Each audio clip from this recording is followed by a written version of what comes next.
गणपती बाप्पा मोरया. तुम्ही तुमच्या मुलाचं कोणत्याही प्रकारे कोणा दुसऱ्याशी कंपेअर करता आहात का? तुम्ही तुमच्या मुलाला कॉम्पिटिशनच्या जगामध्ये ढकलता आहात का? तर आत्ताच्या आता थांबा. कारण आपल्या शरीरामध्ये इंटरनल आणि आउटर जसे वेगवेगळे ऑर्गन्स आहे आणि ते म्हणालेत, की माझं सगळ्यात जास्त महत्व आहे. मला बेस्ट माना.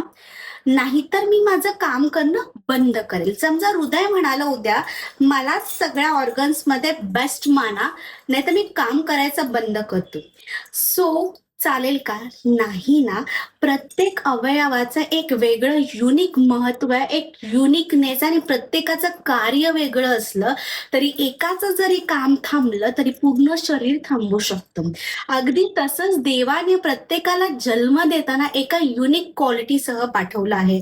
देवाने ती सोय करून देण्यात आहे. म्हणूनच संपूर्ण वर्गामध्ये एकच टीचर सगळ्यांना सारखा जरी शिकवत असला, तरी प्रत्येकाचं मार्क्स वेगळे असतात. मार्क हा मुद्दा नाहीये. तर प्रत्येक जण त्याचे स्किल्स वेगळे, त्याची कॅपॅसिटी वेगळी, सगळं वेगवेगळं असताना त्यांना एक दुसऱ्याशी कंपेअर करणं म्हणजे चुकीचं आहे. सो ही गोष्ट प्रत्येक पॅरेंट्सने लक्षात ठेवली पाहिजे. Thank you.